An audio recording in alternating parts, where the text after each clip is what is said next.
What's going on, people? We are Tottenham TV, back here for another post-match fan show where it is your chance to have your say. Link is in the community section for all members. We have beaten Rangers 2-1 at Ibrox in our penultimate friendly game of pre-season. Sim, I mean, it was a scoreline. It was a good scoreline because obviously we won the game, but it could have been a lot more today. Yeah, it should have been, and that's the only real disappointment from the game. That it was it was a game where we created lots of chances. We were on top for most of the game, apart from maybe 2 5-minute spells, one in the first half and one near the end of the game where we were a bit under the cosh. Apart from that, you have to say Spurs dominated, and Spurs were the ones creating all the clear-cut openings, were the ones winning the ball in really promising positions. I think we actually were really, really positive today. I was really happy with the performance and how we controlled the game. It was quite impressive. And I think the team is getting to grips with how Conte... We know last season the run we ran on, and that's why they were starting to get to grips then. But now we're looking really sharp, and I think we're looking ready for the new season, which is really good. Yeah, absolutely. Just before we move on and start bringing on some guests, we've got a brand new member in Jacob Bannister. Big up yourself, and look at this new briny shite brew shiny graphic there. So if you want your name to come up, you know what to do. Become a new member. So thank you for that, Jacob Bannister. Welcome to the family. And I think it's time.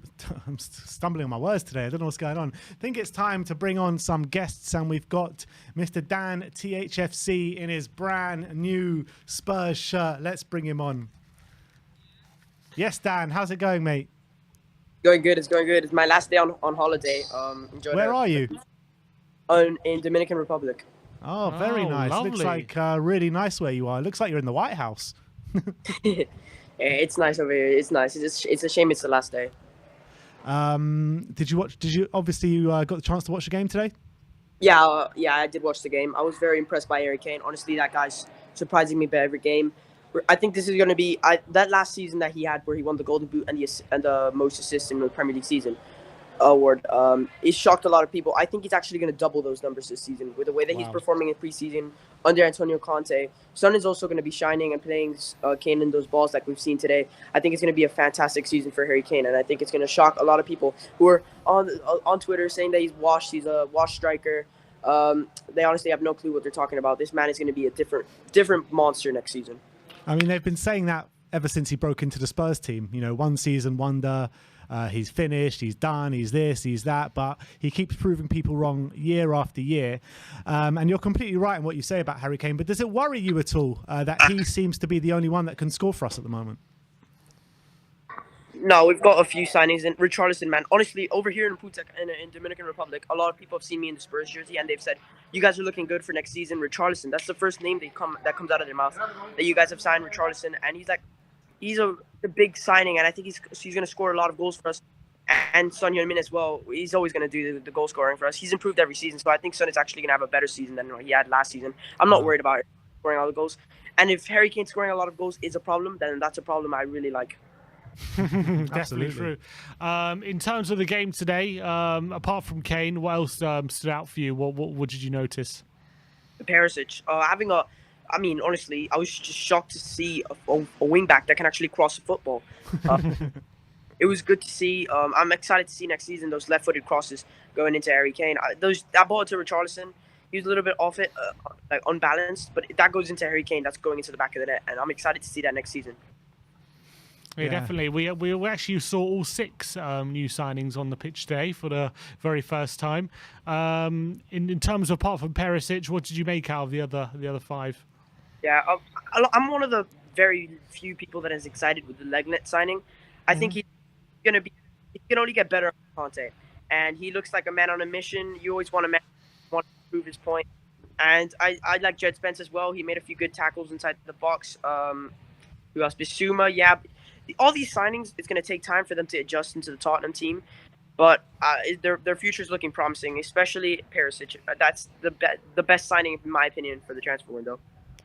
So you say they're going to take some time to bed in. Do you reckon that's why that maybe we are starting with a team very similar to what we ended last season with? Do you expect us to start the new campaign with that kind of team? Yeah, definitely. I see the new signings having to earn their spot. But we'll just have to wait and see, because as well, Antonio Conte did say that he wants the idea of a starting 11 to be completely vanished out of their minds, and everybody has a chance to earn their spot onto the team. And I think that's what we're seeing so far. I think we're going to start with what we ended with at the end of the season, but the players that we've signed are going to earn their spot into the starting 11. And there's a few of them that I can already see starting maybe even in the first day. Yeah, I agree. In terms of one thing today, which might concern, I don't know, concern fans, but Matt Doherty didn't get any time on the pitch today. Emerson played right wing back first half. Lucas started the second half at right wing back, and then Spence got a turn as well. Do you think that means anything for Doherty? Is that a message to him, or is it too much? You can read too much into that. I just selling one of either Emerson or Doherty by the end of the transfer window. Minimum one of them leaving, because we cannot have 3 right wing backs and 3 left wing backs. It's not sustainable. It's gonna get to a point where Doherty's gonna be asking for minutes. Mora's gonna be asking for minutes. Emerson's gonna be asking for minutes. Spence is gonna be asking for minutes, and it's just gonna be a big mess. So I think we're gonna have to sell one of them. But this type of squad depth, as well, it's another good problem to have. We like to have players fighting for the spot.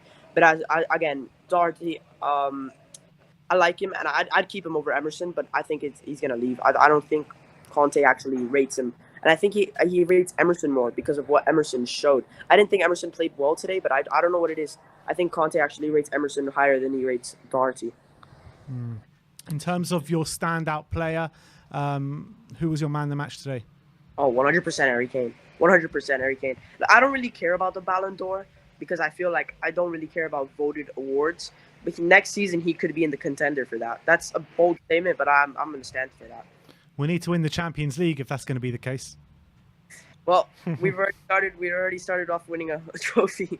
The players kind of looked embarrassed by lifting that trophy today, didn't they? I mean, it is embarrassing. After all the out of the Audi Cup, they're not going to be celebrating like they celebrated the Audi Cup. They're not going to repeat the same thing over again. It looked like they were just ready to go down the tunnel again and get to their homes. But that's understandable. Yeah. I mean, it's a preseason tournament. You don't expect them to go out and celebrate for that. Absolutely. We're gonna get an open bus tour with the cup. It's not gonna. Big up, Dan.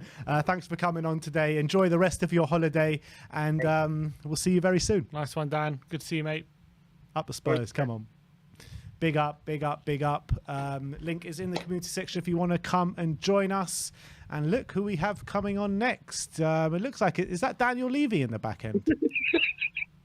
Fuck off, Ben.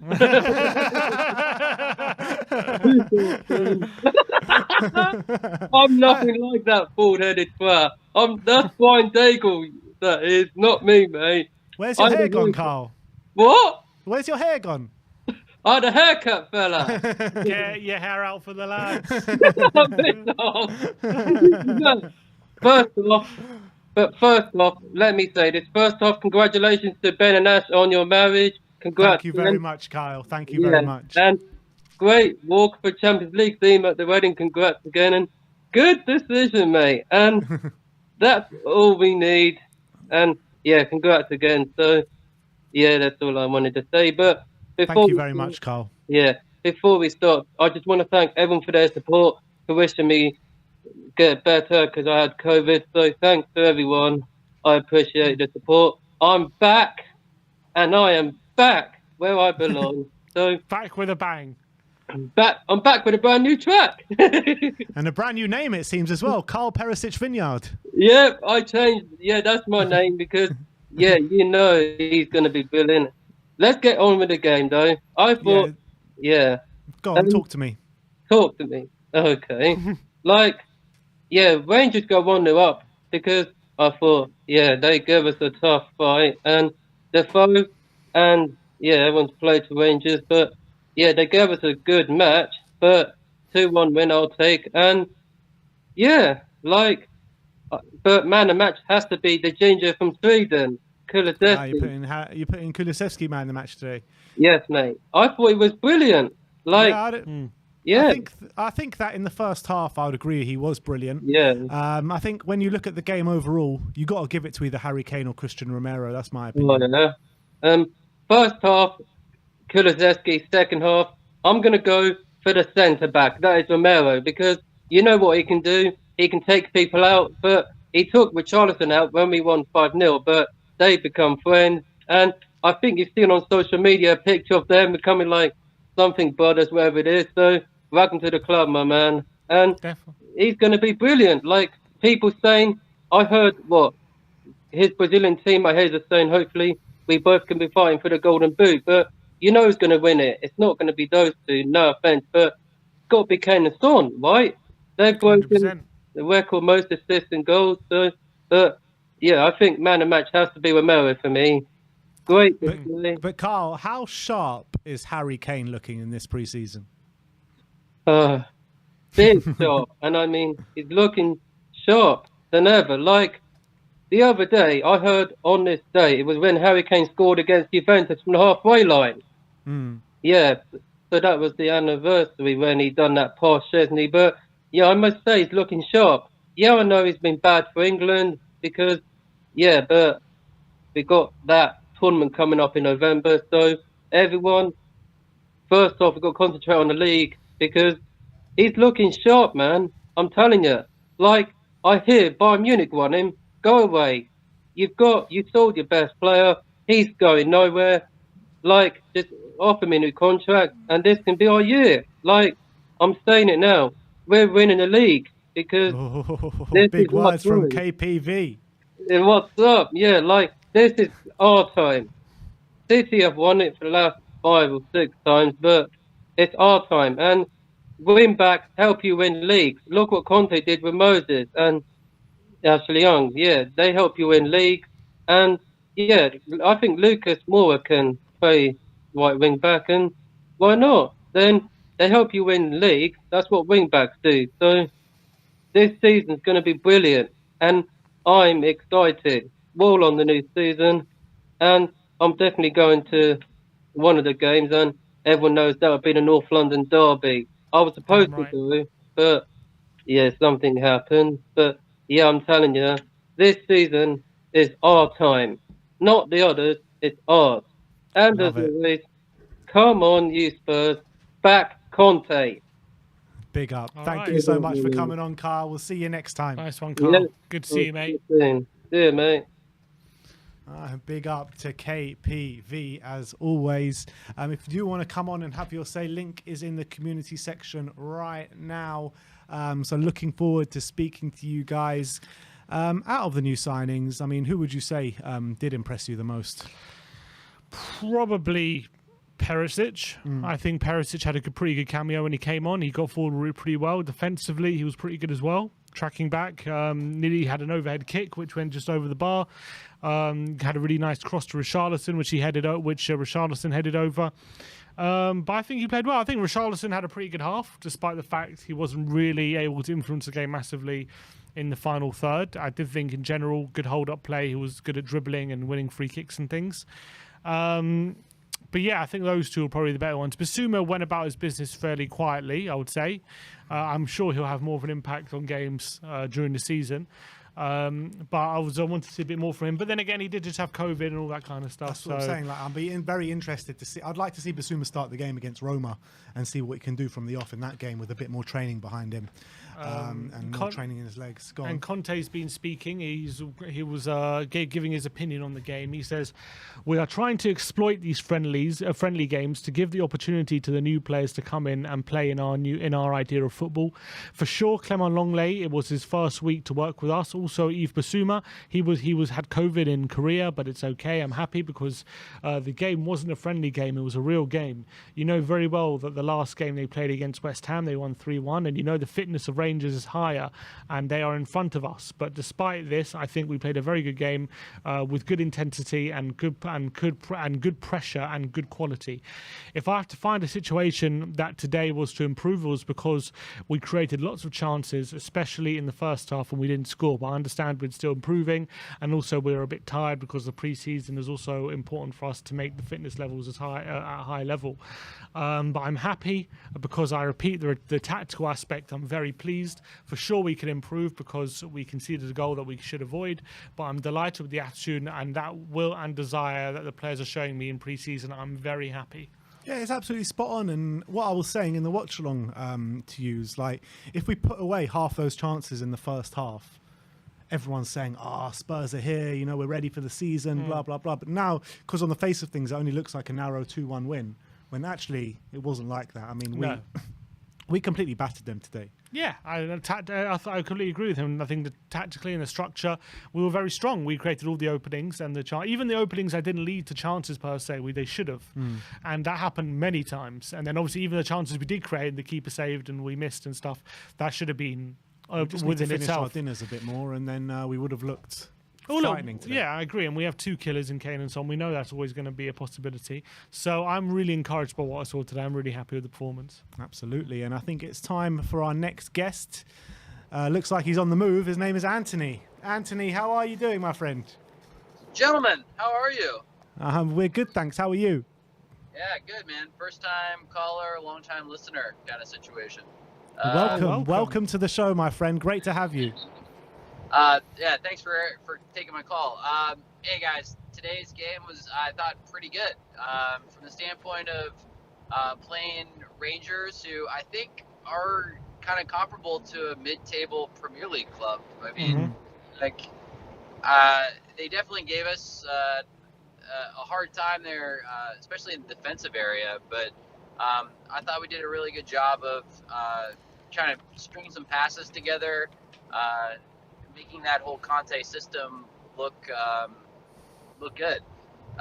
Kane was insanity today. That was fucking crazy. Get that out of his feet and to put that in the corner was absolutely crazy.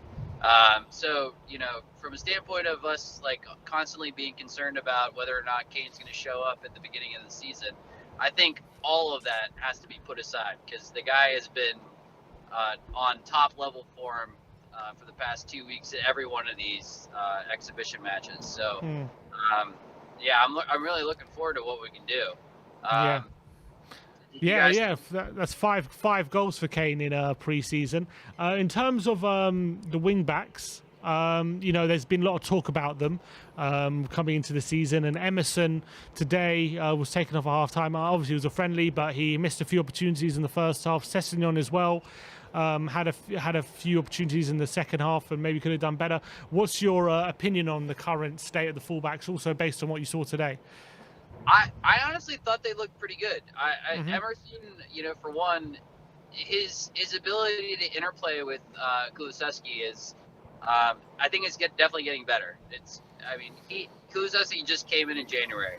He's worked a couple of games with him. The fact that he's getting a preseason, I think he looks a little bit better. I understand his failings in like the attacking third and stuff, but I mean, he's looking a lot better than he did 6 months ago.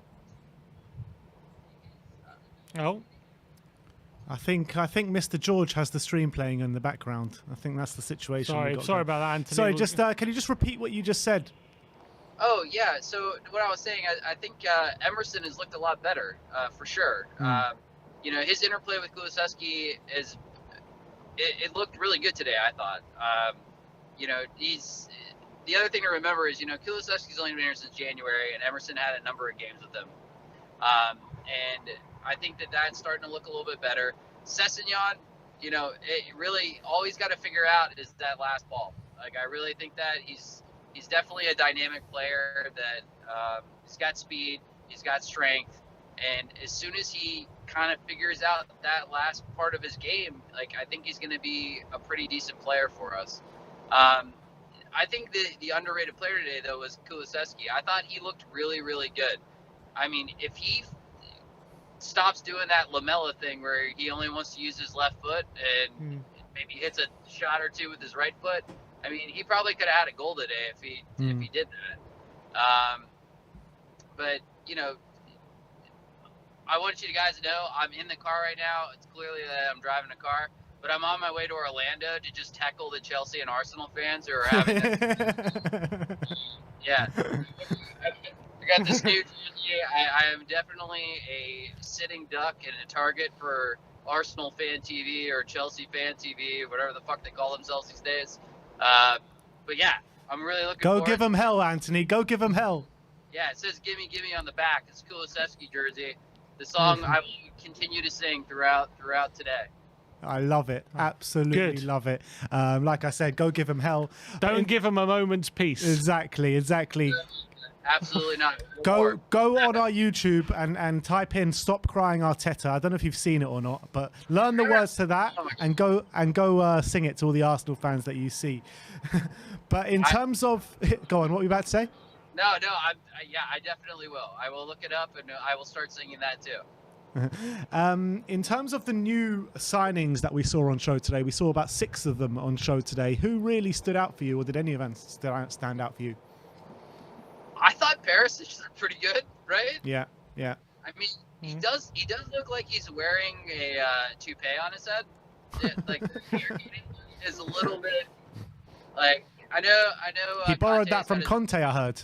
He's got his own form of hair plugs, but you know, it's just the fact that it's got the curly hair thing. It looks a little strange, but yeah, I think all of the new guys looked pretty good. Longley was like the one I thought got caught out of position a few times, but like I'm okay with that as long as he's making a few tackles and stuff. And he seemed to pass the ball around pretty good. Spence, he was only on for 10 minutes, like whatever. I think that's kind of house money. You know, if he's going to run at a few players, that's great. But I think of all of them, I think Perisic looked the best. And Bazuma, in comparison to what I think Højbjerg and Bentancur was offering in the first half, I think he was definitely an upgrade. So I think going forward, maybe he might be the answer in the midfield with Bentancur. I like Højbjerg. He's a total tryhard, and I love it. But I think if we're looking for an upgrade to get us, you know, moving into that top 2-3 conversation in the table, that I think Basuma might be the answer for that. All right. And finally, Anthony, who was your man of the match today? Fucking Kane, are you kidding? Love it. Absolutely love it. Dude, it's nuts. All right. Thanks, guys. Thanks for having me on, guys. I hope you have a good day, and you know, come on, you Spurs, right? Come on, you please Spurs. call in again, Anthony. Yeah, thanks for coming on. Really good call. All right, guys. Have a good day. See you later, mate. Nice one. Big up to Anthony on his way to wind up some Arsenal and Chelsea fans. Love That's it. something Lovely that we can stuff. all get behind. And let's bring on our next guest, George. How's it going, George? I'm well. How are you guys? Yeah, we're good. We're good. I heard that you were doing a bit of coaching this morning. Actually, I was refereeing, believe it or not. It wasn't something that I had anticipated doing, but I was referees. My kids. My George, kids under 9. any tough calls you had to make, or? I think, put it this way, I didn't get too much abuse from the parents. I think I must have done a reasonable job.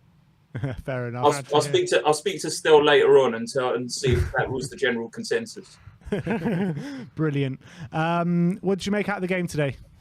I think it was a really good performance. We went a goal down, we came back. I think we operated professionally. There was a few challenges in there, obviously from Rangers, that were a bit sort of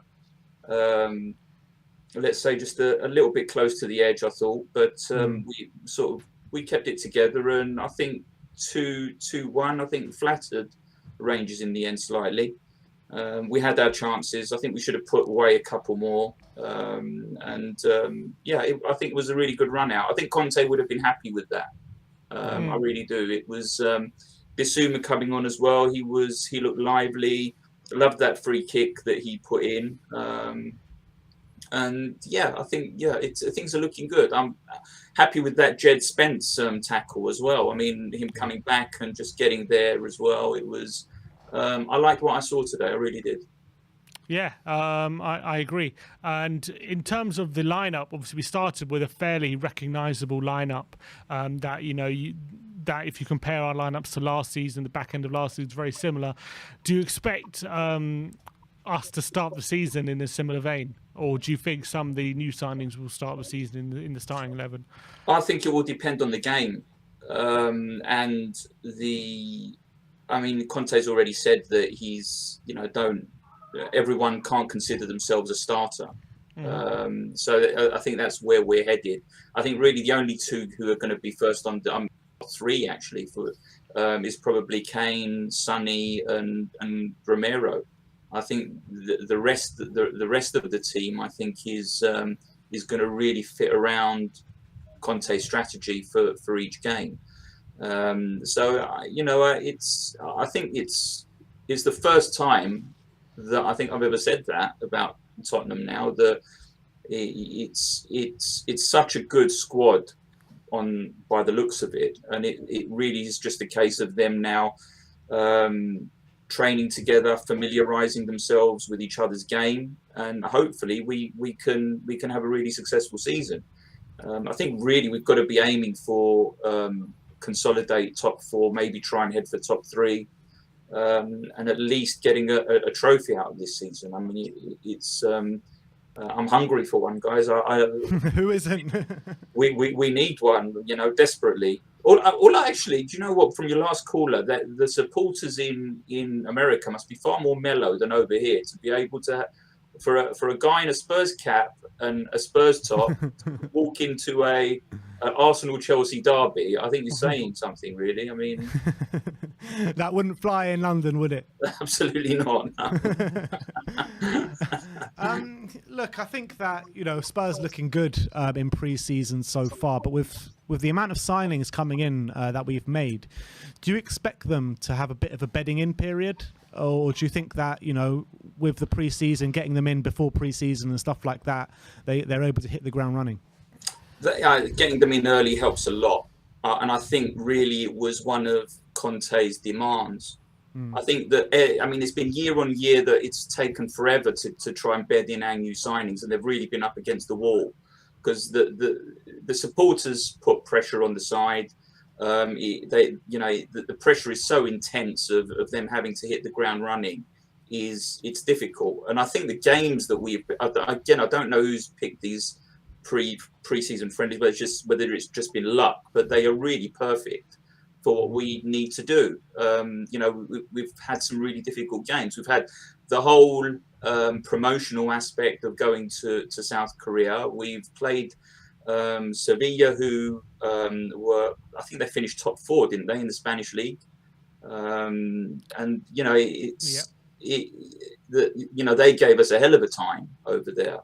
And to come back, play Rangers, and then to go out and play Mourinho's Roma, that is a pre-season, and to have 6 new players to be able to consolidate in the squad, and they're looking good. Let's face it. I mean, they are all looking good. Even Perisic coming on today, some of the crosses that were going in there. I mean, I think it was Karl who said it. I mean, he's absolutely right. It was so refreshing to be able to see an accurate cross going. Yeah, definitely, especially for our wing-backs. Doherty didn't get any minutes on the pitch today. Lucas Moura was played a right wing-back ahead of him for moments of the game today, with Spence coming on a bit later and Emerson starting the game. What's your opinion on what we're going to do with these wing-backs? Because he does seem to think that Lucas is an option. If Lucas is a genuine option, a right wing-back, where does that leave Emerson and Doherty? Yeah, so I've got my theories about this. I mean, there's been a lot of pundits that have come out and said, Conte, there's no way that a squad can continue to play the way Conte wants them to play and the way he wants them to train. I just think that that's crap, basically. I mean, he's got now a selection of players to choose. And if they go down injured, he's got then backups, and it's that simple. And if a player doesn't want to play because the training or doesn't want to train because the training is too tough, success will allow you to get in a new player. So it's not. I think that some of these, some of what's been said, I mean, is really. Again, it's just one of those things, trying to fill up airspace and sort of paragraphs and sentences, really. So I think that they've all got a part to play. Certainly for next season, I don't foresee any of the wing backs getting sold. Tanganga may go out on loan, but at the moment, a squad is a squad. So there's no point in complaining that we haven't got a squad big enough to compete over so many tournaments, and then saying, well, now we've got, you know, too many players in those positions. If Conte wants to play with a wing-back system and the energy that's required in that, then yes, you need 2 or 3 players in those positions. And we've got them now. So I thought Romero had a fantastic game. But I think Emerson had quite a good game today. I know he's had a little bit of sort of criticism that he should have taken a few shots. I think that criticism could have been made of Bentancur as well for a couple of instances. But I thought he played well. He got up the pitch well, and I think he's taking more. He's making more of his wing back presence. So yeah, no, I don't think it's going to be an issue whatsoever. All right, brilliant. Okay. George, just before we let you go, who was your man of the match today? Oh, Cuti Romero, 100%. Wow. Yeah, I thought he was absolutely sensational today as well. But George, look forward to seeing you on next week's pre-match pump-up. And thanks for coming on today. Take care, guys. Come on, you Spurs. Come on. Big up. We got a super chat here from Mr. Brian Daigle, member for 23 months. May as well bring him on as well because he's next in the queue. But this is the super chat. Oh, no, it says new member, but he's definitely not a new member. Brand new member. Brian Daigle. I'm not sure why the super chat's not coming on. Unless it's a Brian Daigle impersonator. But Brian can come on and he can tell you his super chat. Brian, how are you, my friend? Read it out for us, Brian. You're on mute, Brian. Brian, how many times? I spread them on my wife's computer. I love. I have to say, I love being a new member of 23 months. As you just said, new member go. No, all I said. I've got to try and find it now. I can't remember what I typed, but what I did say. I've got it in front of me. Do you want me to read it out? There you go. There, you read it out, my brother. Oh, well, this is a super chat from Brian Daigle, member for 23 months, people. And he says, North London is ours, on the pitch and now off it. We are Tottenham TV, second in the best fan channel, less than 500 behind first. Get voting. Love you. We are Tottenham TV. So Brian actually is the one that started this revolution to get We Are Tottenham TV into the top 3, spamming every single group and Twitter and everything that he could find. As we speak. Absolutely amazing work from Brian. But now we are currently sitting in second, like he said, not far behind Redmen TV in top. The link is there right now in the chat if you want to go and vote. But yeah, first of all, thank you very much, Brian, for all the hard work that you have done. But yeah, we are in second. Unbelievable, isn't it? It is, mate. Listen, I'm going to go on a bit of a tangent when it comes to you guys. As you know, I always do, given the chance. Listen, you guys changed my life and a lot of people's, like David Harris, who started a show on the back of coming on here. Matty Hayes, there is so much you do behind the scenes as well as on the scene for us on here. Daily content, especially during COVID and everything. And you rightly deserve the rewards. And when we saw you, I was talking to you last week, Ben, before the last Friday, and I was like, right, I'm getting you to third. I don't care. And like you said, I blitzed everything. And then what a surge you've just had to get into second. What a surge you have had. And you, both of you guys, I say it to you all the time when I see you. You have changed my life in ways that people might go, oh, what are you talking about, Brian? You don't know what these guys do behind the scenes. You don't. When I came on spouting all my Levy venom and poison, the only channel that would let people come on, whether you're pro or against, was you guys. When you're at the ground, what you do for people, behind the scenes, what you do for all our channels, behind the scenes, what you've done for me. So I will always be tooting your horn and bigging up We Are Tottenham TV because you have changed people's lives. You don't realise what you've done for people, but you have changed people's lives and made their life a better place. So you deserve everything coming your way. Well, thank you very much, Brian. And everyone go and subscribe to Tottenham on Tour, people. Everyone go and subscribe to Tottenham on Tour. You scratch my back, I'll scratch yours. There you go. Another brilliant Spurs fan channel. But look, enough of blowing smoke up each other's asses. Let's talk about some football. Yep. Let's talk about the game today. What did you make out of the game today, first and foremost? So I looked at the first half. I think we really lacked creativity. It was there. Rangers were going full throttle. We lacked it. In the first half, we listen. When I say we lack creativity, let me say this right. We created our chances and we got forward. But what I'm alluding to is we just shows that I think we still need that player like that can sew the ball through an eye of a needle. just that creative spark. And then obviously that's what I saw in the first half. Second half was completely different. Second half, everything started clicking, and we looked a lot more positive going forward. And when it comes to that man, Harry Kane, I've said this many times when I come to it, and the first goal is a prime example. People say when you take a penalty, if you hit the side netting, the goalkeeper don't save it. If you go and watch, and I've done this before, and I did it with Brian Ireland, I had a bet with him to see how many he would do. If you go and have a look at the goals he scores for Tottenham and England, and you see the amount of goals that hit the side netting, this guy has got his angle. This guy is such a deadly.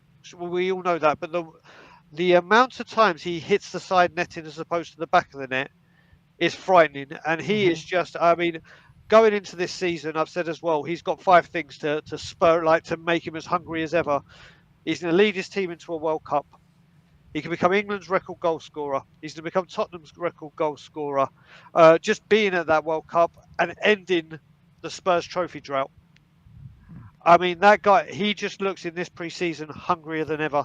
And all Premier League teams and European teams should be fearing the Harry Kane that we're seeing. I completely agree. 5 goals, I think it's in pre-season already. He's looking dynamite so far, and he could be in for a very big season.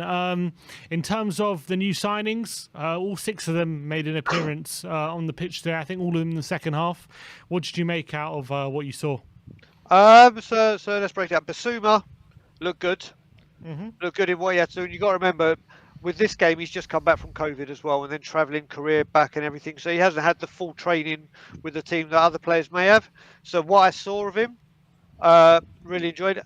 Richarlison was a beast. All right, his passing, like you said before, Simeon and others and myself, his passing still looks a little bit wayward, but his work rate, his power, his tenacity is there for all to see. Perisic, when he came on, all right, it was only a little bit of time, but when I was doing the watch along with Jack, he put 2 crosses in, and both crosses reached the Tottenham player. I can't remember the last time we had a fullback that put 2 crosses in and both found their man. So you can see that with him. Longley, yeah, he looked okay.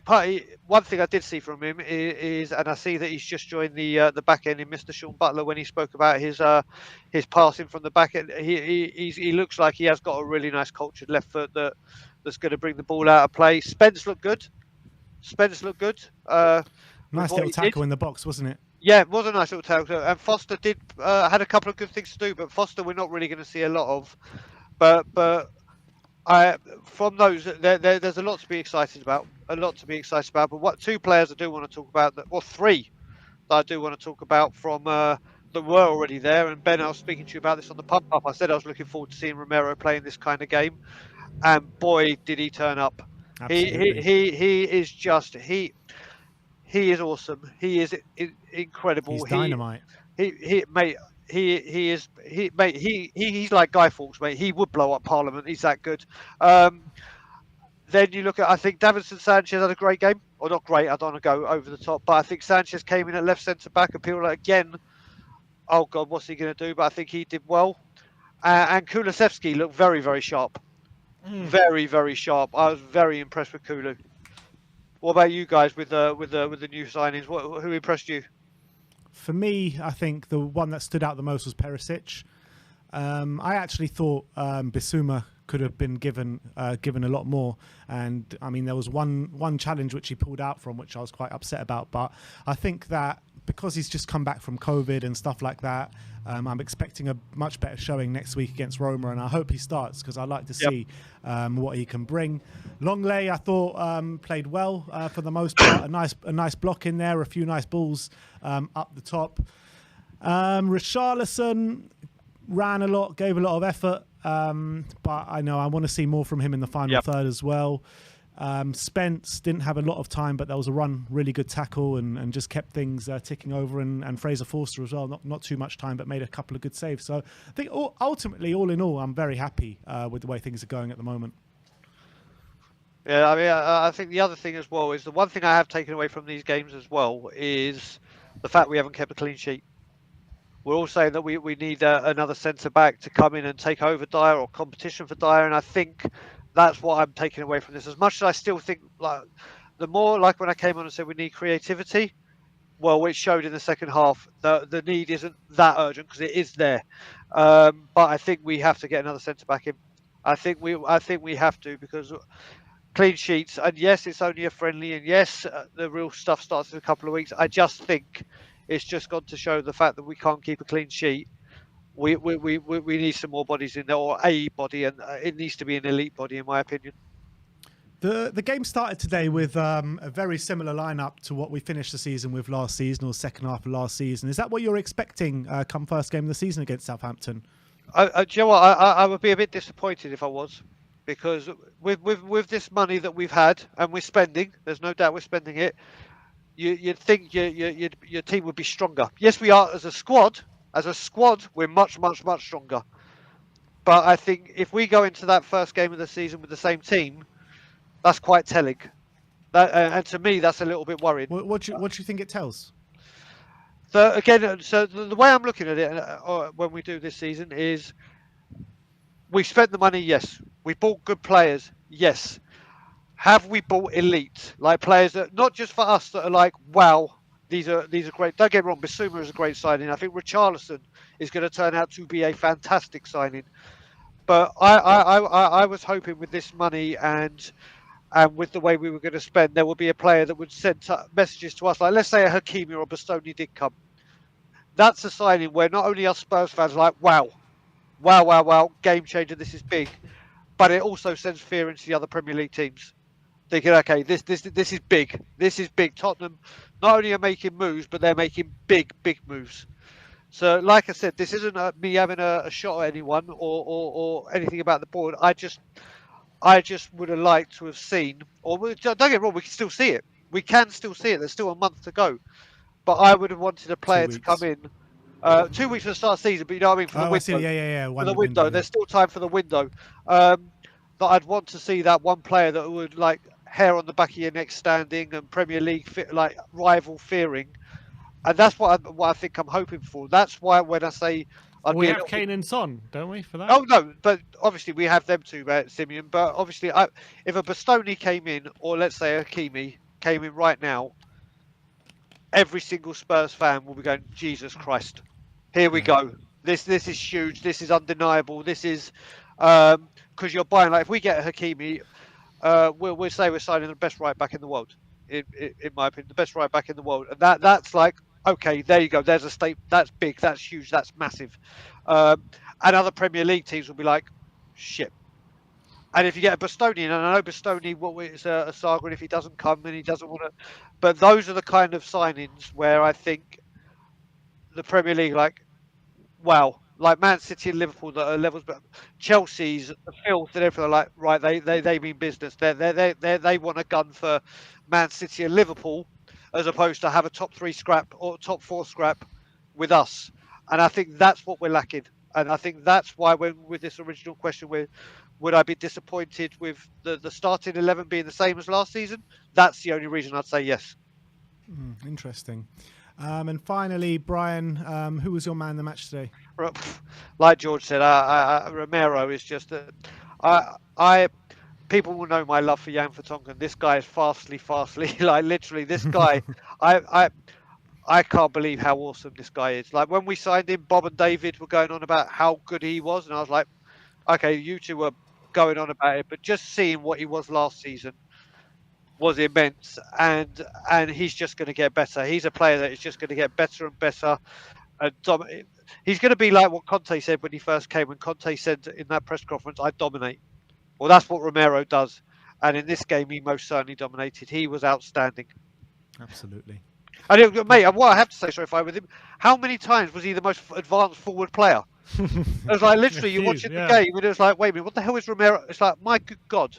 He's just absolutely incredible. Absolutely. To be fair, we saw it from all 3 centre backs today. Dyer was up there having a shot. Sanchez was up there at times as well.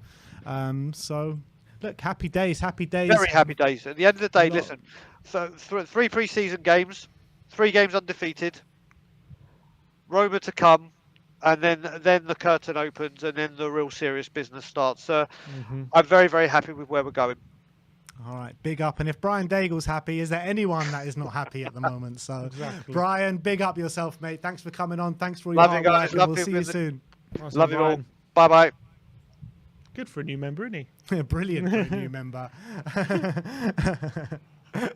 We got a super chat here from, let's see if this super chat comes through. There we go. Super chat from, I don't even know how to pronounce that name, but it says, would Emerson work as a backup right centre back as well? I think if need be, he could. Yeah, I actually think he's got the skill set to do that role. I wouldn't want it like I would want a right back. I'd want a Romero and another centre back behind him, and then if those two are unavailable, then you can try Emerson there. But I do think Emerson could work there. Yeah. Interesting. I kind of agree with you as well. I do think Emerson can work there.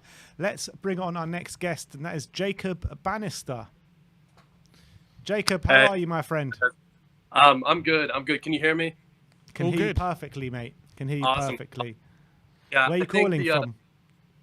So I'm calling from North Carolina. So Okay. yeah, over in the U. Yeah. The new member was probably me. I just joined today. I've been a subscriber for a long time, but I've never actually come on and kind of, what I thought or come on after a match or anything. But I really wanted to do it today. Well, welcome to the family, Jacob. Welcome. Great to have you on, that's for sure. Really is. Appreciate But it. I heard your country has been infested by Chelsea and Arsenal fans at the moment. What's going on? Yeah, it's disgusting. It's terrible. Luckily in North Carolina, the most that's going on is Charlotte FC. The brand new MLS team. And they went over there. It was nice to see them losing penalties. That's fantastic. I love it. I actually had some family that went to the game. But it's good. It's good. But my brother's an Arsenal fan. He just kind of. I've been a Tottenham fan basically all my life, and being the brother that he is, he was immediately like, "Oh, well, let me be an Arsenal fan." So that's how most Arsenal fans start, anyways. But you know what? That's not too dissimilar to how my dad and my uncles started supporting Spurs and Arsenal. So yeah, it's terrible. I mean, that's where it comes from. So just typical. But so you guys enjoyed the game? You thought it was good? I was just excited to see the new players.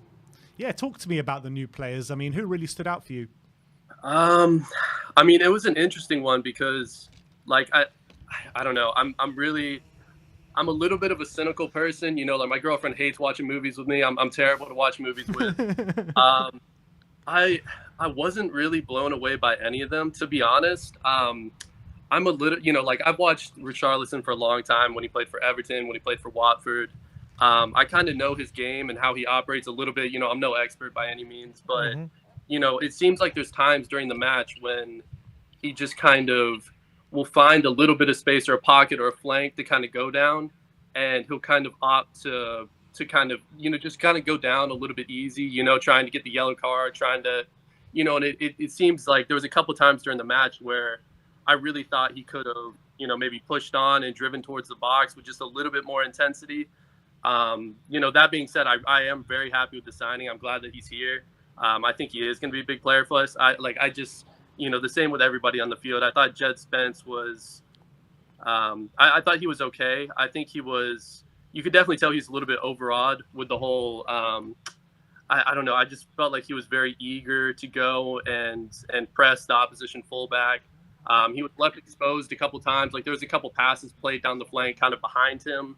Which I thought, a few times left us a little bit exposed, but then at the same time, he really did save us. It was a good tackle. I think that could have been a lot more dangerous if he had not intervened there. So that was really good by him.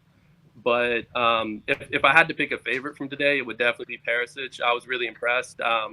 It just, you could see he looked confident in the back line. Like he looked very well established. He looked like the exact kind of profile player that we knew he was. So it was really good to see from him. He looked very composed, ordering people around, trying to make some runs, trying to make things happen. The little clip ball into the box for Richarlison, it was good to see. Yeah, in terms of the Premier League is now just a couple weeks away. How do you feel like the team is shaping up ahead of the new season? How we're playing, how they're getting used to the system? Were you happy with the performance and the structure of the team, or do you still see elements where we're lacking? Yeah, I mean, I was happy with the performance. Yeah, I was happy. it's I love Kane, I love Son. Like we are so lucky to have them to be a part of our team. They're irreplaceable. Everybody wants them. Everybody wishes they could be them. They're incredible. I just think years back to that quote that Guardiola had said that we were the Harry Kane team, and it's just it's tough because I feel like it's such a task to find somebody who can come in and provide goals like the two of them can. And it's such a difficult, role to fill. Somebody like Kulusevski has come in and he's working hard trying to do it. But I'm a little bit nervous for the upcoming season, not because I don't think we're gonna, compete, and I don't think we're gonna be a good team, and I don't think we're gonna be, a nightmare for other teams to come up against. It's just, seeing the signings that Chelsea are putting together, Koulibaly, looks like they're trying to get Koundé over the line. Like these are really, really statement signings, ready-made, terrific players. And I felt today that we might have been missing a Madison or something like that, somebody to kind of have the little flick, the little flair, open up a few more opportunities and add to what we had. A few people have said that. I mean, Daigle said that as well, that he thinks that we lacked a bit of creativity and it really showed that we needed that attacking midfielder.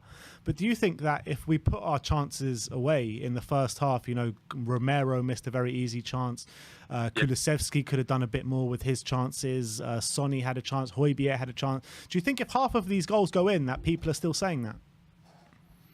That's a good question. I'd probably say they might not be. They might not. But I guess it's it's a difficult one, because I feel like the ease in which chances can come, it's like sometimes it's made to look a lot more difficult than it is. Like it seems like sometimes we really have to struggle, and it really takes some brilliance to get into the box and to have a great ball, or aim to flick it over the top. And things could have been a little bit more difficult today because they really were trying to man mark Kane right out of the game.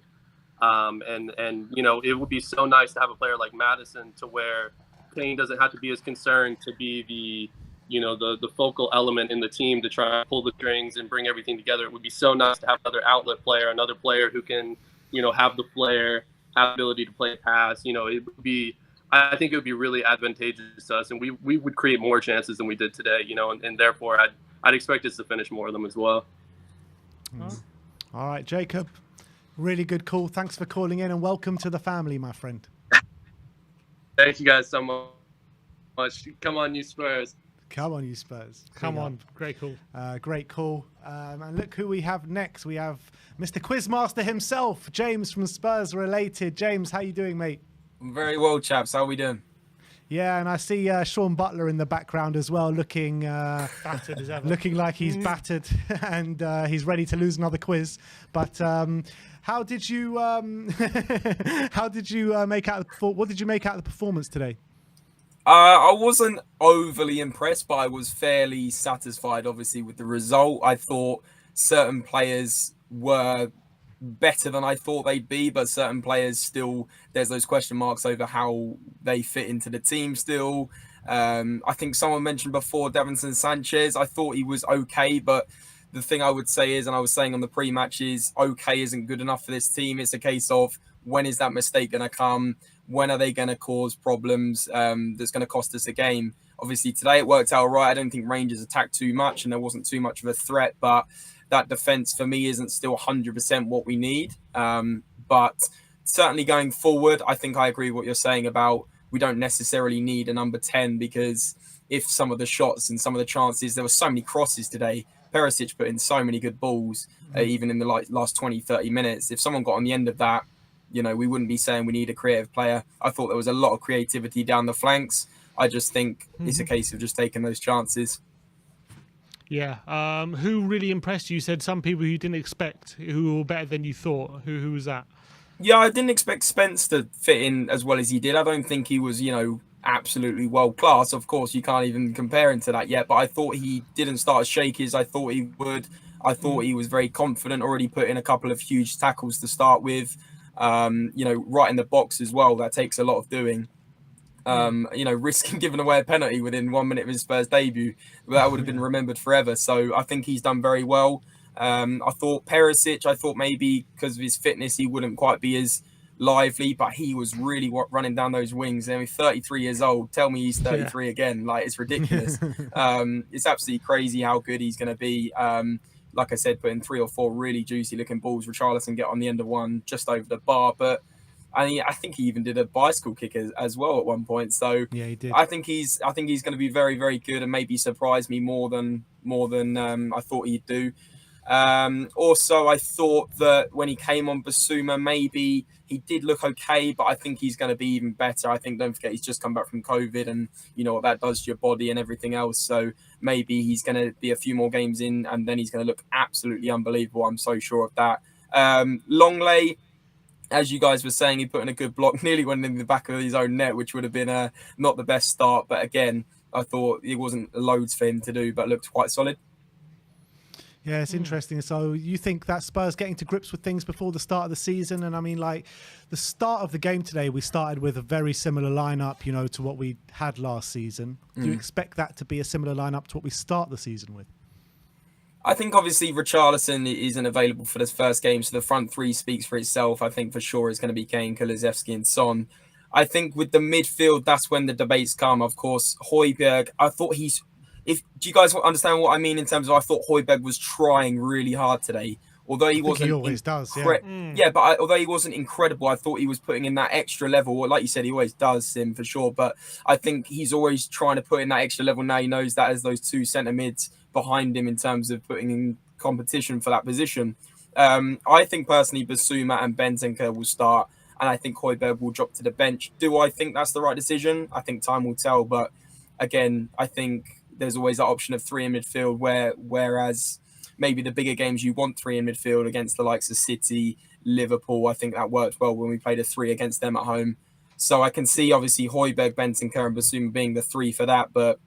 And then 5 at the back, will it be the same as today? I honestly think that Doherty will come in. And I know we didn't see him today, but I think out of the 3 players, I really do think Doherty, from what we've seen last season and, you know, so far, I think he's the best right wing back option we have. That may be controversial. I just think you remember those 5 or 6 games he played against like the likes of Everton. He was unbelievable. And honestly was 9 out of 10 performances for them. So I played Doherty at right wing back, and then left wing back, you got to play Perisic after that today. What a baller.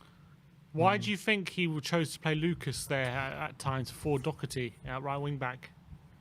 Do I think he will choose them? No, why do you think he did? If he's going to keep Doherty, I think obviously at the end of the day, these preseason games are a bit of an experiment as well. So you've got to think to yourself, well, there's a chance to experiment rather than experimenting in the middle of the Southampton game. But to me, I don't know. Maybe I'll flip the question on you guys. How convinced were you on Lucas? I wasn't too sure on him at right wing back. It didn't look natural to me. I mean, I didn't have too much problem with Lucas. I think I'd like to see him there for a longer stretch because he started the second half there, but obviously moved further up the pitch when Kulusevski went off. And then in the first game where he played right wing back, I'm not sure how long he had there either. So hasn't been that much of a sample size to really make a judgment, in my opinion. Oh, for sure. Yeah, exactly that. Yeah, you definitely need to get given a bit more game time there. But I think naturally, if you're comparing the 3 right wing backs we have at disposal in terms of Doherty, Spence, I think Doherty edges it, to be honest with you. Obviously, Emerson today, people were saying he played all right, but I don't know. Again, if you're playing a higher caliber of opponent, are we going to be saying the same about I can trust Emerson there? Every single game last season, people had doubts, and we can't be having doubts going into this season. It's a make or break season, and that's what I mean about, you know, you can have a player that's played okay or had a good game, but we need players that are stepping up every single game, week in, week out, and not letting the team down. And talking about players that step up every week, the man Harry Kane has started this pre-season on absolute fire.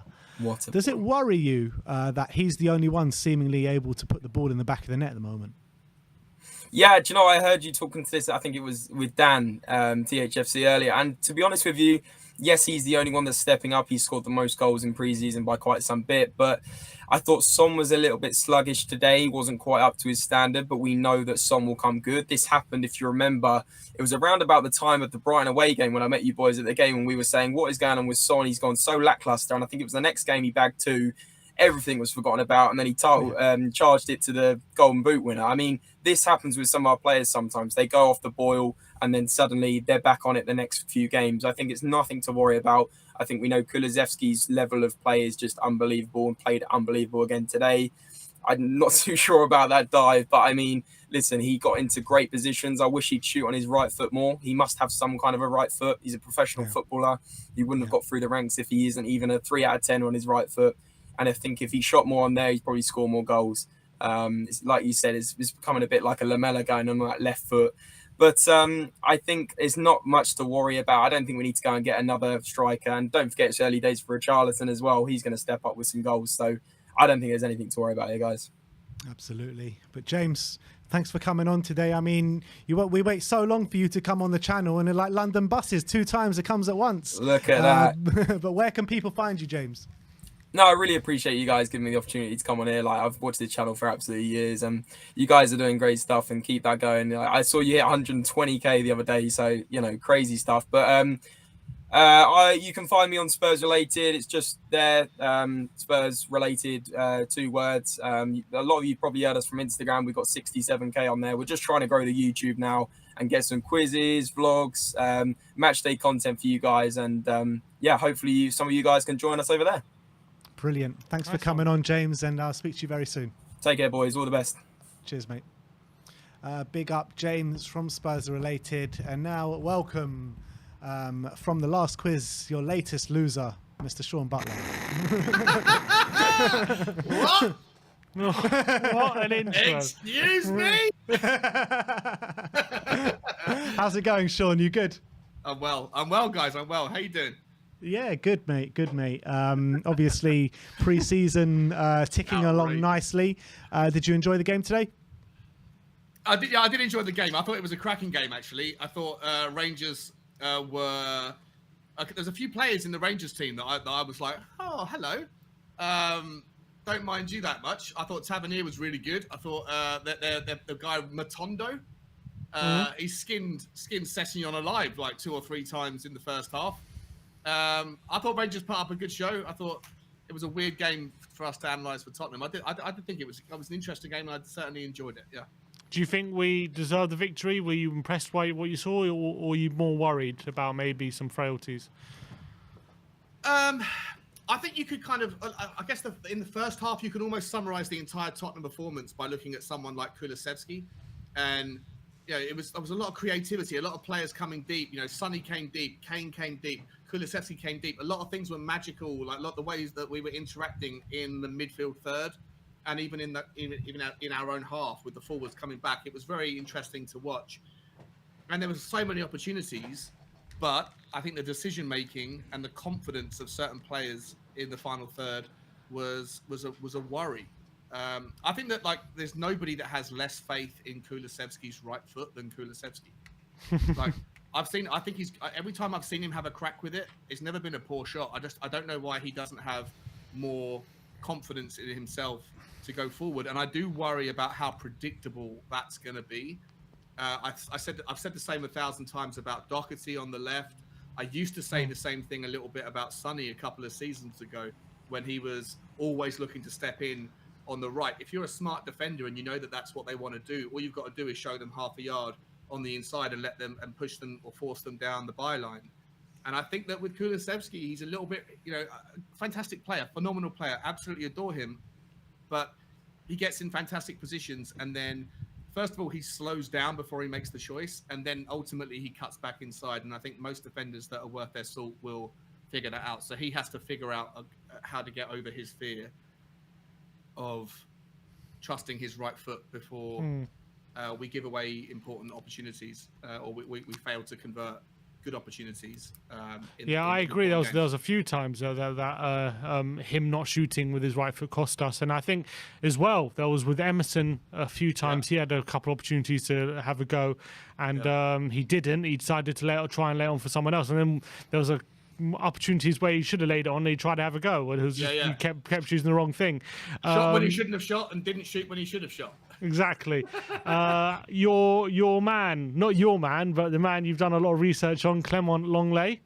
You got a first glimpse of him today, and anything you picked up on? I thought he was okay. He didn't wow me. I liked his anticipation. There was a couple of moments in the second half when the ball dropped, when their left back crossed the ball in, and it fell to like 2 or 3 players that were all Tottenham, and no one was sort of willing to, take charge of the situation, and he did. I thought that was pretty impressive. I thought his passing was good. And I thought the block that he put in, I heard James just say it as well, that that could have obviously been a horrible debut if the deflection went the other side of the post. But I didn't think he disappointed. I didn't think he had too much to do.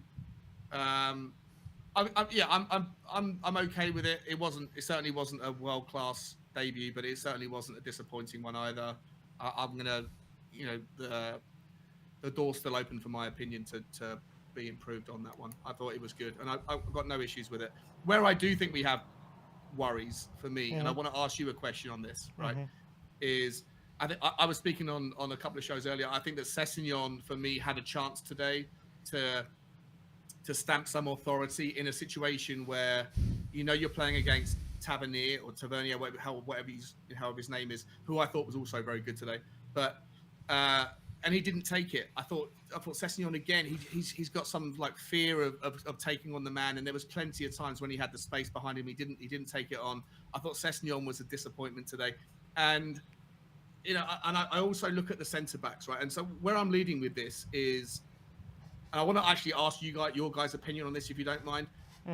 If you think back to when we finished the January transfer window, and Conte was criticised in the media, or criticised by the community, for having a flip-flop kind of weird, ambiguous message in the media. Initially, he said we're weaker for only having signed 2 players. Then he clarified and said we're stronger man for man, but we're weaker because of the numerical difference. And then there was basically consensus across the media that he wanted 6 players, and he wanted them before pre-season started. And he got that, right? He got his 6 players. He got a goalkeeper. He got the right back. And not necessarily, I know that Spence wasn't necessarily his right back of choice, but basically all of the 6 positions that were touted about as being essential, they've been filled. But yet I can't find a single Tottenham fan who thinks that they're entirely satisfied. And so I want to know whether or not, do you guys think that did he sort of sell himself a little bit short, demanding only 6? Because Levy has met his requirements. He signed 6. He got them basically done before the window was done. And I think that we are still well short of a centre back. Today was like unequivocally clear to me that we still need a better centre back. I still think that Sessegnon's not good enough as a backup left wing back. I'm still not sure about Emerson. I think that the fact that Doherty didn't play a minute suggests that he's probably on the way out. I think Jed Spence did okay. I think Perisic did okay, but. And then there's a lot of rumours that we still want another midfielder. So I'm wondering whether or not, is it unreasonable for Spurs fans to still want more? Does Conte still want more, even though he asked for what he wanted and got what he wanted? And on top of that, even if he does get more, is there an impact, a disruptive impact to having 9-10 new faces in a squad all in one summer? I think that Conte's got to be very clever on the way how he beds in these players, for sure, because it could have some sort of impact in terms of bedding in period. But in terms of what you're saying, that he wanted the players in before pre-season started, I don't think it's realistic to say to bring in all your business before pre-season starts. I think that he wanted the majority of the players that he wanted in before pre-season started, and I think that's exactly what he's got. And yes, I think that when you're looking at the shape of the squad at the moment, I'm very, very happy with the way things are. But I do agree. I think that first and foremost, we need another centre-back in this squad. That's the key for me. I think it would be nice to get another attacking midfielder, but I think what we really need is another centre back to come in, probably a central one, to fight with Eric Dyer, because it's all rumoured that Joe Rodon's on his way out. Doesn't seem like Conte fancies him anyway. So we need someone, and Jaffet. So we need someone to go against Dyer for that central role. I think Romero and Sanchez is probably all right on the right, and I think Lenglet and Davis is good on the left. So I think we need another one to play that central figure. And you're happy with the wing backs though? Yeah, because I thought Sessegnon today for me was. I think time will tell. I think Sessegnon's still a very young player. Sessegnon's still a very young player coming through. I don't think there's anyone better to coach him than Antonio Conte, and I don't think there's anyone better for him to learn off than Ivan Perisic. So I've seen good things from Sessegnon in the past, and I'm not going to judge him just on one game in a preseason friendly. I don't think it was that bad. And look, I don't think he was great today, but I think that he's got a lot of work to do for sure. 8 out of 10 times that he gets the ball, he sends it back to where it came from. It annoys yeah, me so but when he much. does get the opportunity to get to the byline and put a ball in, his crossing is usually pretty decent. I find he does bring a good accuracy on it. I think the wing backs, I think Sessegnon was pretty good when he stepped in last season, late in the season. I think Perisic obviously a big upgrade. We know Reguilon's leaving. When it comes to the right hand side, look, there's obviously going to be concern until we get to see how good Spence is going to acclimatise to this role. We know Emerson and Doherty, with all their faults, they both are on good form. You've got to give them credit for that. Emerson has been playing well recently, and Doherty, before his injury, was playing really well. So on that basis, when you're choosing between two of them and Spence, there should be enough options there to have all bases covered. Although in a perfect world, you probably want to sell Doherty and Emerson and get another right wing back. But Rome wasn't built a day. It's tough to get everything done all in one window, everything. So if we were to keep Doherty and Emerson and have Spence there as well, I think I'd be all right just for this season, and we could probably cope with that. When it comes to centre back. Ideally we probably. The problem is, ideally we do want another centre back. I do have a feeling he sees Longley and first of all Longley as a player who can cover the centre and the left. So maybe that could be used as an excuse to not dip right now, considering also we want to get Bastoni next summer. But I agree. I think we probably do need another centre back, and if we don't get one, then look, it's a risk. I have to agree with you. Doesn't mean that we're screwed, because let's be honest, the centre backs we had last season conceded 4 goals in the last, what was it, 7 we kept goals? our record amount of clean sheets in the season. 8 goals in 15 or something. We kept 8 our goals in record amount of 15, clean sheets 16 in the clean season sheets, last and season. we improved that with Longley, and we've had more time with Conte, so logic states that's going to improve, I would hope. So I'm not too concerned. For me, I can understand maybe if you think we need more, but I think the business we've done, I'm very happy with. I'm definitely very happy with the squad we've got. And you got to remember, we won 10 of our last 14 games, so we already had a pretty decent core going into this summer, and we've just improved the depth and improved the quality. So for me, I'm happy. I am happy with how things have gone. But yeah, obviously, ideally, look, there are still 6 weeks left or whatever of the window, so I don't think we should. It'll be stupid to rule out any more signings. But I think as things have gone right so far, I am pretty happy with it. And for fans who aren't happy about it, how things have gone, it depends what they're unhappy about. Are they unhappy about the actual players we've brought in, or are they unhappy about the fact that we still have more business to do? I think everyone wants more all the time, right? It's part of life. Of course, I'm sure Conte wants more all the time. Yeah, and like I'm with you guys. I love what we've done so far.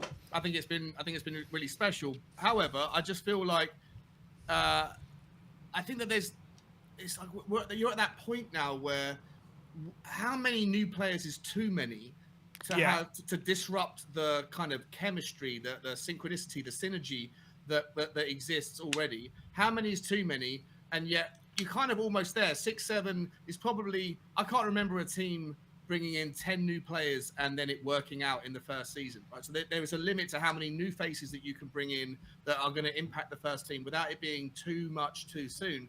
And yet I still worry that, for me, I think like Emerson today, I thought he got into good positions, but his decision making in the final third was poor. I'm not suggesting there's any need to worry about Kulusevski, but I still worry about that stuff, but that's a separate issue. For me, I think that the fact that Doherty didn't get a minute today tells me where he ranks in the priority list in Conte's mind. The fact that Lucas Moura got minutes, I thought Lucas Moura, for what it's worth, I thought he played better at right wing back than he did when he got shifted to left wing forward. I thought he had a better spell in that role, but I don't know. We've got 90 minutes of football left. competitive football left before we play against Southampton, and we're experimenting.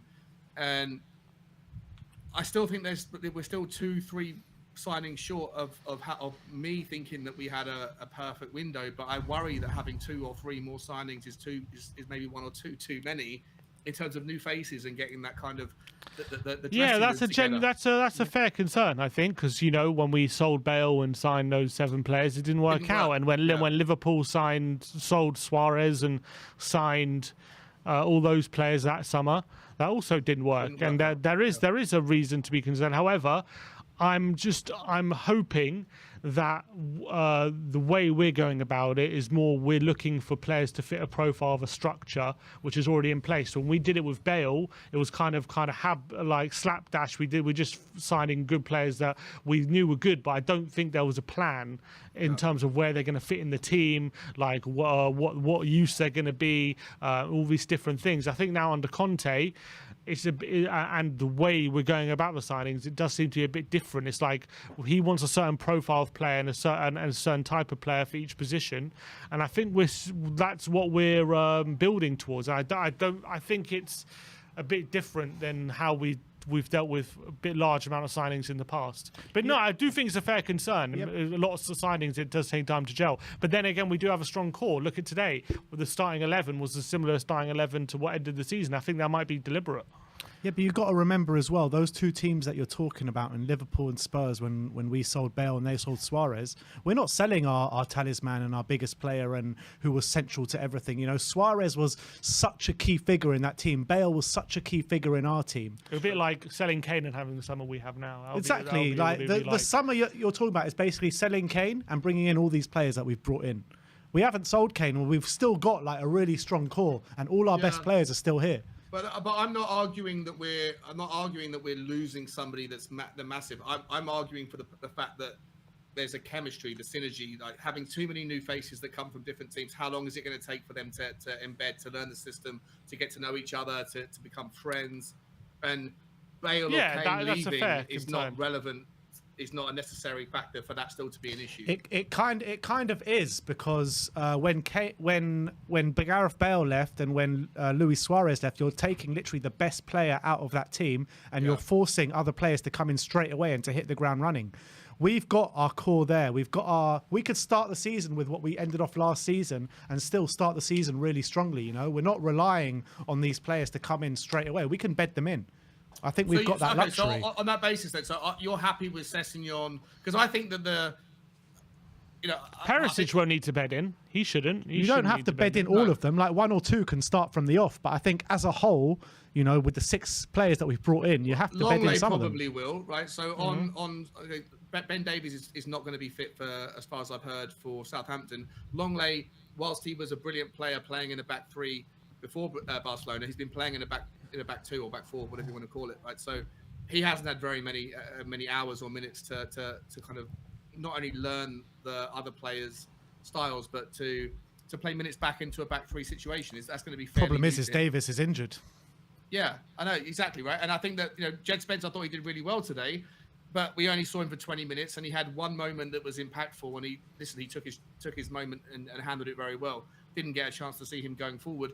The person that we have seen going forward, Emerson, you know, I'm a defender of Emerson. Like I think I like the guy. I like him as a person. I like him as a member of the squad. But he isn't someone that excites me on the right.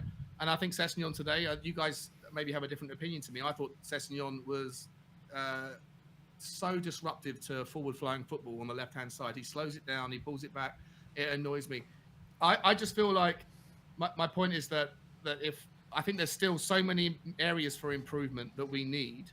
Not so many, but 2 or 3 areas of improvement. And I'm worried that if we even if we go and find those areas for improvement, that having 9 new members in the dressing room, that's half the dressing room, or 40% of the dressing room is brand new, and there is an unknown variable on how that will turn out.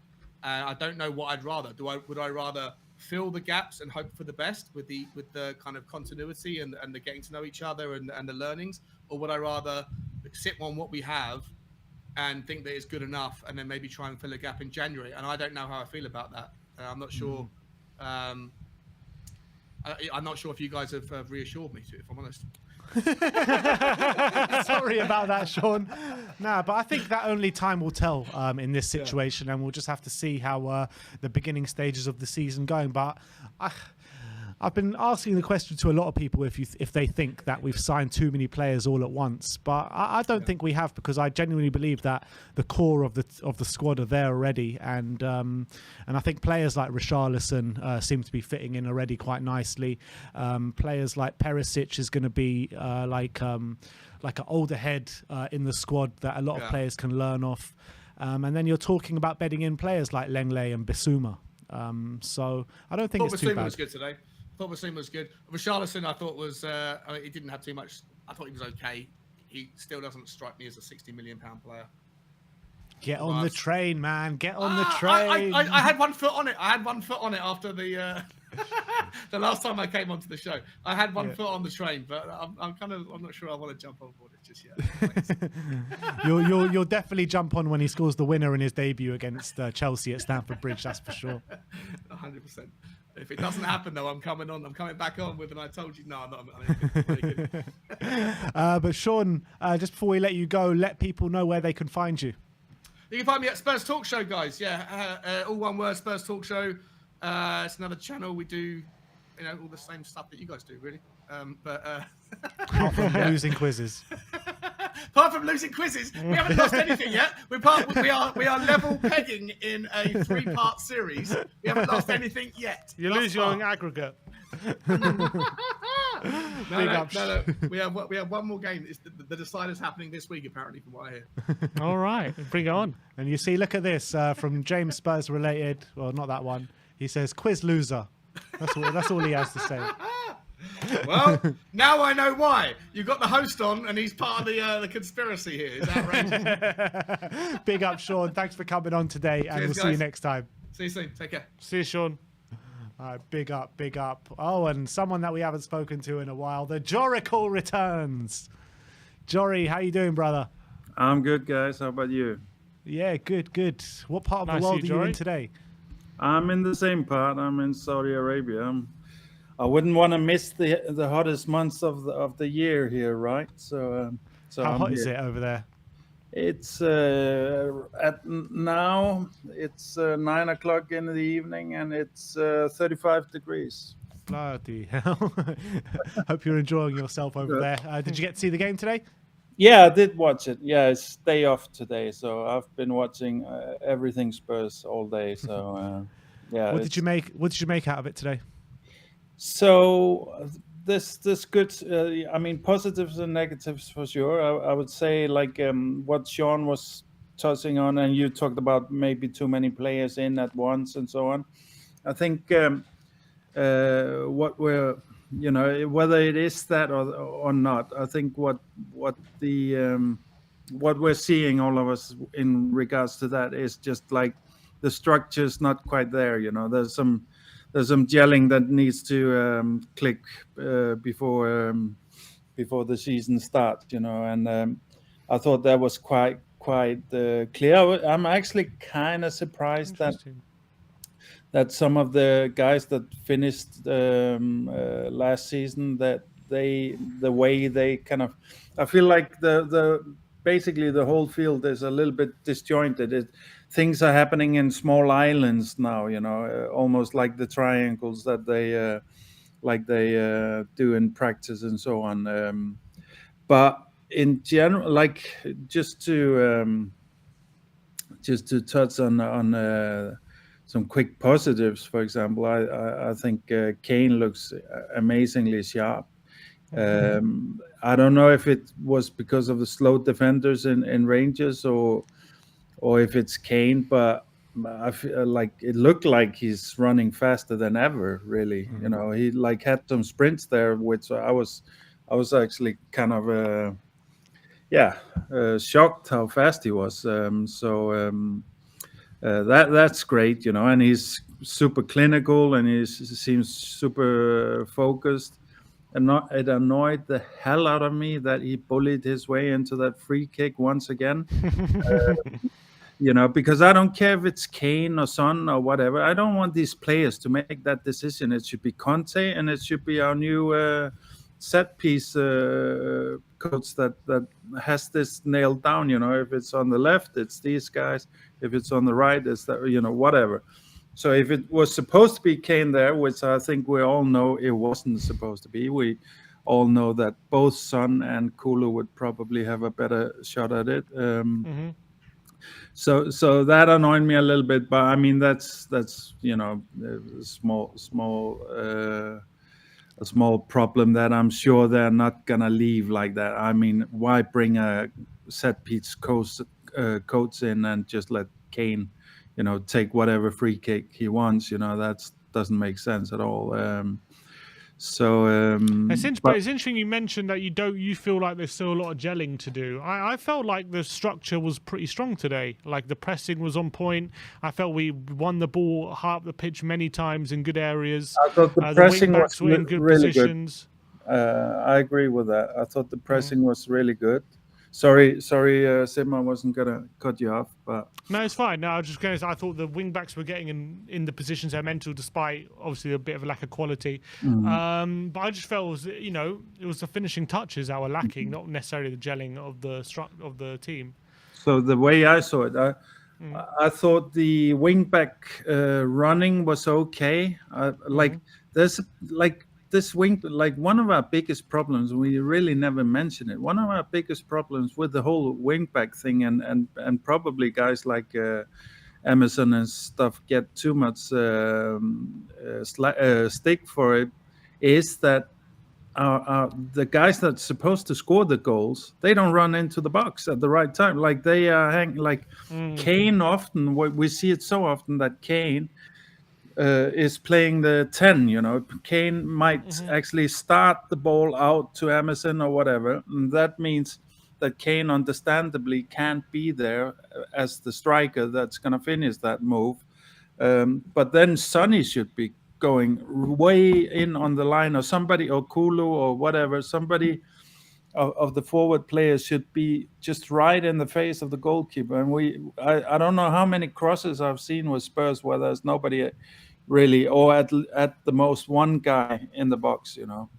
And this crossing game is also kind of a odds game, you know. You need to get bodies in the box, then you're really making yourself giving yourself good odds for scoring, you know. But you know, to take a positive out of that, the crossing wasn't that bad. We saw quite a few pretty good crosses. Of course, Paris had two of them, pinpoint almost. But you know, Sessegnon had a great one, a flat one, and nobody was in the box. And you know, that was just one that needed a toe there, and nobody was there to do it. I remember Emerson had one like that as well. Yeah, exactly. In the first half, yeah. Yeah, and in terms of, like, for example, the goal that didn't happen where Bentancur passed it to Emerson and Emerson back to Bentancur, I feel like both of them there. Like, I even feel like Bentancur is more at fault there because he had the momentum. His body was going full speed towards goal. He should have just blasted that ball. He has a great shot on him. He shouldn't have risked it. He shouldn't, like, Emerson should, of course, also shoot there, but I definitely felt like Bentancur should just go for it there. And I felt there was a little bit too much of the faffing there. But in terms of like a preseason review type thing, I would say from this match especially, I would say if we're going to chance it on the wing backs, which we're kind of heading into the season with a slight, you know, we're not elite or world-class wing backs in our squad at this moment. But we could make it work, you know. If we're going to do that, we need a world-class centre-back. Like, we can't get away with it without it. We're going to put ourselves in big trouble if we don't do that. I can live with it taking. I don't really. It's the chance I least want to take, you know, because let's say you take you roll the dice on the wing backs, that might, you know, it's complete hypothetical. But in my mind, I'm saying like that might cost us one place. If you roll the dice on centre backs, that could cost you 2, 3, 4 places in your ranking, in the final season ranking. You know, you could get away with it, and we could end up like we got away, or not got away with it, but it, we didn't have the injuries. Conte managed to coach them through it, and we got our top 4 spot. But not much needs to go wrong, and we're in the 8th place now instead. Whereas I feel like the wing backs, it's not as crucial because we have so much firepower in terms of scoring goal. So I don't think we will have that much of a drop off in goal scoring, even if we have a little bit bad luck with the wing backs. But if we have bad luck with our centre backs, we're in quite big trouble. I think that's by far our biggest weakness. And I mean, I think you guys already touched on it, Ben. I think you said it as well, right? Yeah, I was saying that if we could only bring in one player from now to the end of the window, it has to be a centre back. Yeah, it has to be. But having said that, our defence last season, once we got to grips with things, was pretty good. We made 16 clean sheets last season, I think it was, which is a record for Tottenham. Yeah. Which is actually unbelievable when you're thinking about it. When you're saying that's our weakest area on the pitch. Mm-hmm. Yeah, and I wouldn't say necessarily last season that was our weakest area. I mean, yes, historically it's been, and it took some coaching and all of that. But now we're kind of opening up. We're gonna be using new players as wing backs. So they're gonna be an unknown at least. Actually, mentioning that, I thought the little I saw, but the way that Romero and Spence moved around each other, and just like that little play they had there, it looked really good. I think they're completely on the same wavelength, So I do think kind of Spence is a potential real star. Not that we can. Not that there's that much energy. I just feel like he's that type of player that has that attitude and has that hunger in him that, if he gets the resources and the nurturing, he can really explode to become something really special.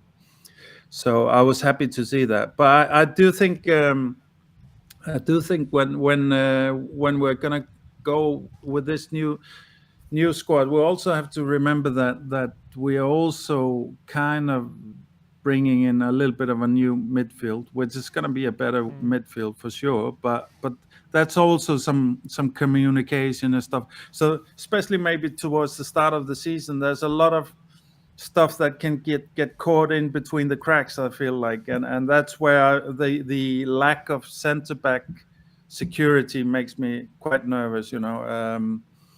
Especially, I mean, if Ben Davies keeps, like, for me, and I think today showed it, I don't want to blame either of them, but Dyer and Sanchez should never be on the pitch at the same time, in my view. Really, like, there is something just not okay with their communication. I thought Dyer was quite bad defensively today.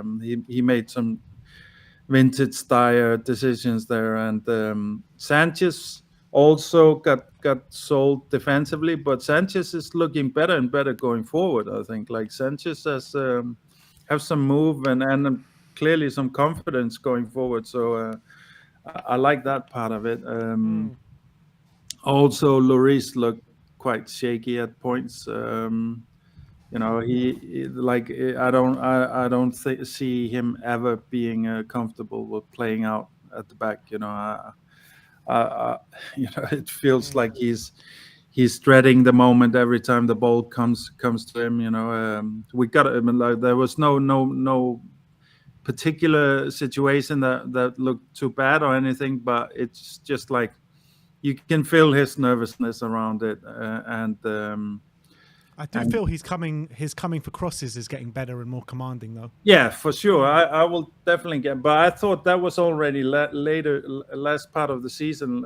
Season was he was much better to get off the line. I mean, actually, I've been one to complain a lot about that, and I actually would say I have no complaints with his last part in that regard. And even like it didn't, like, his playing out wasn't that crucial a factor. And let's hope, like, that's also another thing. Is like if we have a goalie that's not too good at playing out, it's really important to have some good centre backs as well, you know, and that Yeah, they are true. not uncomfortable on the ball as well, you know. So, and to be honest, guys, I think like if Bastoni is not happening, I think we should go for Skriniar. And that, like, just as I closed the game, that was the first rumor that came up on my screen was that we're supposedly sniffing around Skriniar again. So I completely That'd be agree. nice. yeah, I If mean, we- I don't know They about want 70 million for him. I mean, if I would pay the money. I think he's worth it. Yeah, I really mean, do. if we're gonna go for the league, this kind of money needs to be spent anyway, you know. And Yeah. I think if we, for example, would go for Skriniar, we could get away with taking more of a prospect on the left or whatever, you know, and still have really solid back three. So I mean, of course, I think the best option would be to get the world-class left-footed centre back now. But if we can't get that, I don't see it as a hopeless situation of having Skriniar there and then maybe Ben Davis and Langley on the left or something. That's all right solution for me, you know. So I think that'll be an unbelievable defence going into the season. Skriniar, Dyer in the middle, Romero, Sanchez on the right, and Langley, Davis on the left. I think that would be absolutely amazing. yeah, for sure. And Skriniar is also just a dream concept player in terms of he's quite the aerial threat and he's a good at heading and all of that. So that would be lovely, I think. But I mean, if I could choose one, I would choose Bastoni, but Skriniar would definitely be a happy consolidation prize for me. Absolutely. But That'd Jory, be nice. great to chat to you again, and hopefully we'll get to speak to you again very soon. But thanks for coming on today. Yeah, good to see you guys, and great show, and it's all happening. I mean, overall, we're looking at some completely different spots and ambitions than we've done for a long time. So let's rejoice, right? Absolutely. 100%. Have a good night, Jory. And I'll Come on, speak you to you soon. Spurs. Jory, Come on, you Spurs. Big up, Jory. We've got a super chat here from Bobby K. Hey, Bobby it's K's in the Bobby house. K. It's Bobby Oh, I K. see. When it's a member super chat, it shows up as new member. So right. That's the situation. But he says, big up Ben, Sim, and everyone in the chat. Come on, you Spurs, with a heart emoji. And that is it for today. So thank you, everyone, for joining today. We'll be back tomorrow in the studio to bring you player ratings and probably a Tottenham update as well. Thank you, everyone, for joining. Like, subscribe, and comment. And as always, come on, you Spurs.